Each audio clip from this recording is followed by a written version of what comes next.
Afternoon, welcome to business lunch. Stock markets దాదాపుగా holiday mood లో ఉన్నాయి. కొద్దిసేపటి దాకా స్తబ్దంగా ఉన్న మార్కెట్స్ లో కొంత బయింగ్ కనిపిస్తుంది. ప్రస్తుతం సెన్సెక్స్ 62 పాయింట్లు, నిఫ్టీ 21 పాయింట్ల లాభంతో ట్రేడ్ అవుతున్నాయి. సో నిఫ్టీ 6000 మార్కు పైన సెటిల్ అయ్యేందుకు ప్రయత్నం చేస్తుంది. సో ఉదయం అంతా డిక్లైన్స్ కు ఫేవర్ గా ఉంది.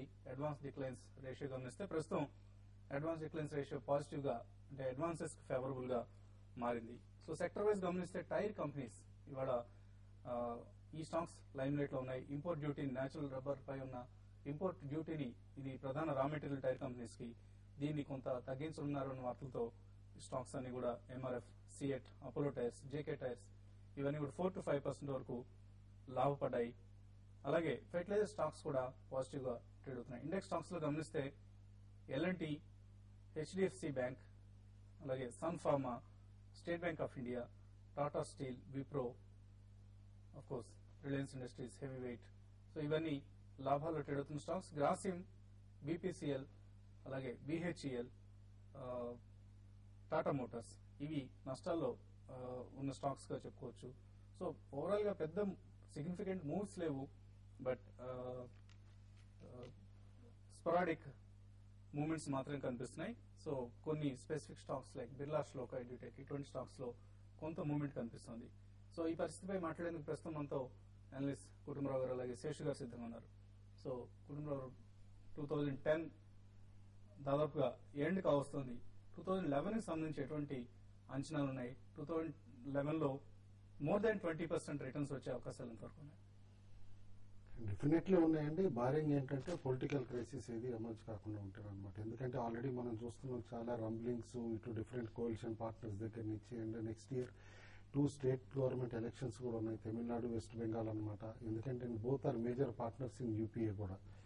కాబట్టి అన్లెస్ పొలిటికల్ అన్సర్టనిటీ అనేది పోస్ట్ బడ్జెట్ ఎమర్జ్ కాకపోతే మాత్రం డెఫినెట్లీ మోర్ దాన్ 20% రిటర్న్స్ ఈజీగా పాసిబిలిటీ ఉంది. ఇన్ఫాక్ట్ నిఫ్టీ 7000 ప్లస్ క్రాస్ అవడానికి కూడా బ్రైట్ పాసిబిలిటీ ఉంది. బట్ ఈ ఇఫ్స్ అండ్ బట్స్ అన్ని కూడా పక్కన పెడితే నేను అనుకోవటం మాత్రం మన economy definitely is back in shape అనమాట. And one of the major enemy economics wise చూస్తే కనుక ఇన్ఫ్లేషనే కావచ్చు నెక్స్ట్ ఇయర్ కూడా మనకి.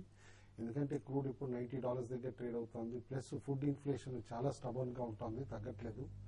కాబట్టి ఈ కన్సర్న్స్ కూడా కాస్త మార్కెట్ పైన ప్లే చేస్తాయి నెక్స్ట్ ఇయర్ అని చెప్పేసి అని అనుకుంటున్నాను.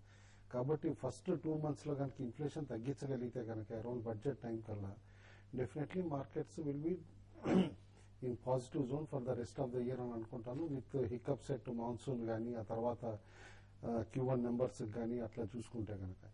ఇవాళ మన మార్కెట్స్ చూస్తామంటే మార్నింగ్ అనుకున్నట్టే టిపికల్లీ టోటలీ హాలిడే మూడ్ లో ఉన్నాయి. వాల్యూమ్స్ చాలా వరకు ఈవెన్ నిఫ్టీ స్టాక్స్ లో చూస్తా ఉంటే ఫ్యూచర్స్ లో or anywhere from only 2 lakhs to 8 lakhs అనమాట, విచ్ ఈస్ చాలా సర్ప్రైజింగ్. రోల్ ఓవర్స్ కూడా చాలా సబ్డ్యూడ్ గా ఉన్నాయి. ఎందుకంటే ఇవాళ యుఎస్ మార్కెట్స్ క్లోజ్డ్ కాబట్టి ఓవర్సీస్ క్యూస్ ఉండవు. కాబట్టి మండే మార్నింగ్ కి చాలా మంది రోల్ ఓవర్స్ కూడా నెక్స్ట్ వీకే పోస్ట్ పోన్ చేసుకున్నట్టు కనిపిస్తున్నారు క్లియర్ గా.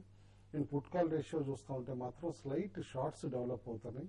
ఎప్పుడైతే నిఫ్టీ స్పాట్ 6000 లెవెల్ క్రాస్ అయిందో అక్కడి నుంచి కాస్త షార్ట్స్ డెవలప్ అవటం చూసాం. ఆల్రెడీ దాదాపు 75,000 కాంట్రాక్ట్స్ ఇందాకటి వరకు అయితే మాత్రం అరౌండ్ 1 o'clock కి జంప్ అయినాయి అనమాట. కాబట్టి ఈ షార్ట్స్ అనేవి ఇంకాస్త పెరిగితే కనుక నెక్స్ట్ వీక్ ఒక షార్ట్ కవరింగ్ ర్యాలీలో జంప్ అయ్యే పాసిబిలిటీ ఉంది మార్కెట్. ఇవాళ ఎండ్ ఆఫ్ ద డే మాత్రం నేను అనుకోవటం 6020 బెంచ్ మార్క్ అవుతుంది అని అప్ సైడ్. మేజర్ రెసిస్టెన్స్ ఉంటుంది అక్కడ నిఫ్టీ స్పాట్ కనమాట. And down side 5980 clearly support evident గా ఉంది. వాళ్ళ మార్నింగ్ కూడా దాని కింద బయింగ్ అనిపించింది. సెన్సెక్స్ 75 points నెగిటివ్ లోకి వెళ్ళిన తర్వాత కూడా ఈజీగా రికవర్ అయ్యి 60 points ప్లస్ కు వచ్చిందంటే ఈవెన్ షార్ట్ సెల్లర్స్ కొంచెం హెసిటెంట్ గా ఉన్నారు వీకెండ్ పొజిషన్స్ క్యారీ చేయడానికి. That itself should keep market in positive territory అనుకుంటున్నాను. మిడ్ క్యాప్స్ లో గమనిస్తే A to Z మెయింటెనెన్స్ నిన్న లిస్ట్ అయింది company. MOIL, BF utilities, Gammon infra, Apollo tyres, Shriram City ఇవన్నీ పాజిటివ్ గా ట్రేడ్ అవుతున్న స్టాక్స్ లిస్ట్ లోని. In fact some of the stocks 10% పైన కూడా లాభాలు ఆర్జించాయి. అలాగే నెగిటివ్ జోన్ లో ఉన్న స్టాక్స్ లో money matters, Jain Irrigation, Core Projects, TVS Motor, Graphite India ఇవన్నీ 2 to 3% నష్టపోయాయి. So front line stocks subdued గా ఉన్నట్లు కనిపిస్తోంది. సో ఈ ఇంకొక 4 రోజులు మాత్రమే ఉంది ఈ సిరీస్ క్లోజ్ కావడానికి. So series close time Nifty ఎటువంటి రేంజ్ వెళ్తుంది అనుకుంటున్నారు? సిరీస్ క్లోజ్ అయ్యేటానికంటే నిఫ్టీ ఇదే విధంగా ఉంది, పెద్దగా మార్పు ఉండకపోవచ్చు అనిపిస్తుంది. ఒక 6,000 పైన కానీ సస్టైన్ అయితే 6050 ఆ లెవెల్లో నిఫ్టీ క్లోజ్ అయ్యే అవకాశం ఉంది. ఒకవేళ 6,000 బిలో కానీ నిఫ్టీ కంటిన్యూగా ట్రేడ్ అయితే మాత్రం కొంత 5920 ఆ లెవెల్లో నిఫ్టీ క్లోజ్ అయ్యే అవకాశం ఉంది. పెద్దగా ఈ నెక్స్ట్ వీక్ నేను అనుకోవడం కూడా పెద్దగా మార్కెట్లో పెద్ద అప్ ట్రెండ్ కానీ డౌన్ ట్రెండ్ కానీ ఉండకపోవచ్చు. రేంజ్ బౌండ్ ఉంటూ కన్సాలిడేషన్ ఫేజ్ లో ఉండే అవకాశం ఉంది. At the same time stocks లో కొన్ని ఏవైతే న్యూస్ డ్రివెన్ ఉన్నాయో అటువంటి స్టాక్స్ లో మాత్రం యాక్టివిటీ కనపడుతుంది. అయితే ఈ రోజు ఈవెన్ వాల్యూమ్స్ లేకపోయినా కూడా ఇండెక్స్ బేస్డ్ స్టాక్స్ లో 3-4% చాలా స్టాక్స్ ఆ range like Sun Pharma, Siemens ఇటువంటివన్నీ కూడా 4-5% వాల్యూమ్స్ లేకపోయినా కూడా బాగా పెరగడం జరిగింది. దానివల్ల ఏంటంటే ఇండెక్స్ కొంచెం -20 నుంచి సర్ప్రైజింగ్ గా కొంత +20కి రావడం గమనించాం. అయితే ఈ రోజు ఇన్ని రోజులు చాలా స్ట్రాంగ్ ఉన్న టాటా మోటార్స్ మాత్రం ఈ రోజు 4% దాకా 3% దాకా నష్టపోవడం చూసాము. దీనికి ఇది తప్ప ఇంకా నిఫ్టీలో మిగతా పెద్దగా ఏం ఎక్కువ నష్టపోలేదు. ఏదైనా కూడా నేను కూడా ఏంటంటే మార్కెట్ కన్సాలేషన్ ఫేజ్ లో ఉంటుంది. నిఫ్టీ మనం చూస్తున్నాం గత కొన్ని ట్రేడింగ్ సెషన్లుగా 6020 ఆ లెవెల్ నుంచి మనకి కరెక్ట్ కావడం చూస్తున్నాం. అయితే ఇప్పుడు కూడా సేమ్ అదే రెసిస్టెన్స్ లెవెల్కి వచ్చింది. ఒకవేళ ఇక్కడ కానీ సస్టైన్ అయితే ఫర్దర్ గా నెక్స్ట్ వీక్ కూడా ఒక ర్యాలీ ఉంటుంది. లేదంటే మాత్రం కొంచెం కన్సాలేట్ అయ్యి బిట్వీన్ 5950 అండ్ 6020 మధ్యలో ఉండే అవకాశం ఉంది. ఓకే అండి, కాలర్స్ కొంతమంది లైన్ ఉన్నారు ప్రస్తుతం. సుబ్బారావు విజయవాడ నుంచి లైన్ ఉన్నారు. సుబ్బారావు గారు నమస్తే అండి శేష్ గారు. నమస్కారం. సార్ నేను అష్టవినాయక 15 రూపాయల్లో 5 రోజులు తీసుకున్నాను సార్. ఓకే అండి, హలో యా 15 రూపాయలకు ఉన్నారు. హలో ఓకే అండి, అష్టవినాయక 15 రూపీస్ లో సార్ ఎటువంటి సలహా ఇస్తారు? ఒకటండి దీని గురించి కంటిన్యూగా చెప్తూనే ఉన్నామండి. ఈ స్టాక్ అయితే రీసెంట్ గా ఆపరేటెడ్ స్టాక్ బాగా ఒక 2 months బ్యాక్ కంటిన్యూగా నాన్ స్టాప్ గా పెరుగుకుంటూ 16-17 లెవెల్స్ నుంచి 44 రూపీస్ దాకా పెరగడం జరిగింది. దీనికి మెయిన్ రీజన్ అంటే మూవీ హిట్ అయిందని అదొక రీజన్ వల్ల ఈ స్టాక్ ఇంత పెరిగింది, దబాన్ మూవీ. అయితే కరెంట్ అవర్స్ లో మీరు స్టాక్ అని మీరు ర్యాలీస్ లో ఎగ్జిట్ కానీ ఇది హోల్డింగ్ స్టాక్ అయితే ఇన్వెస్ట్మెంట్ కి హోల్డ్ చేసే స్టాక్ అయితే కాదండి. మీరు బెటర్ ఏంటంటే మీరు లో లెవెల్ లో కొన్నారు కాబట్టి ఏమాత్రం ర్యాలీ వస్తే స్టాక్ ని ఎగ్జిట్ కానీ దీనికన్నా బెటర్ ఆపర్చునిటీ చాలా ఉన్నాయండి. కాబట్టి ఇటువంటి స్టాక్స్ కొంచెం దూరంగా ఉండడం బెటర్ అండి. నెక్స్ట్ కాలర్ ఆదిలాబాద్ నుంచి మహేష్ లైన్ ఉన్నారు. మహేష్ గారు నమస్తే. సార్ టిఎఫ్సిఎల్ ఇవాళ రిలీజ్ అయ్యింది కదా సార్. టిఎఫ్సిఎల్ ఓకే అండి, దాని గురించి సార్ 1000 షేర్స్ 29లో తీసుకున్నాయి. 29 లో బై చేశారు. అవును సార్. ఓకే అండి, సో టిఎఫ్సిఎల్ వాళ్ళ రీలిస్ట్ అయినట్లుగా ఏం చెప్తున్నారు, మీరు ట్రాక్ చేస్తున్నారు? లేదు, ట్రాక్ చేయట్లేదు. ఏదండి tourism finance corporation 21st century అండి. యా, సో మహేష్ గారు స్టాక్ పేరు ఒకసారి ఎక్స్ప్లెయిన్ చేస్తారా? టిఎఫ్సిఎల్ అన్నారు మీరు. పిరమిడ్ సాయి మీద సార్. పిరమిడ్ సాయి మీద. ఓకే అండి, ఓకే అండి. పిరమిడ్ సాయి మీద ర్యాలీస్ లో ఎగ్జిట్ అవ్వాలని అంటే సెబీ ఆర్డర్ వచ్చింది కదా. సెబీ ఆర్డర్ ఏంటంటే బైబ్యాక్ చేయమని చెప్పేసి క్లియర్ గా ఇన్స్ట్రక్షన్స్ ఉన్నాయి. బట్ డెఫినెట్లీ వాళ్ళకంత ఫైనాన్షియల్ కెపాసిటీ ఉందా అనేది కూడా డౌట్ఫుల్ గా ఉంది ఆల్రెడీ, ఎందుకంటే డీప్ ఫైనాన్షియల్ ప్రాబ్లమ్స్ లో ఉంది కాబట్టి కంపెనీ. ఓకే అండి, సో వెంకటేశ్వర రెడ్డి కడప నుంచి నెక్స్ట్ కలర్ లైన్ ఉన్నారు. వెంకటేశ్వర రెడ్డి గారు చెప్పండి. లక్ష్మీ ఎనర్జీ అండ్ ఫుడ్స్ అండి 103లో బై చేశాను. ఓకే అండి,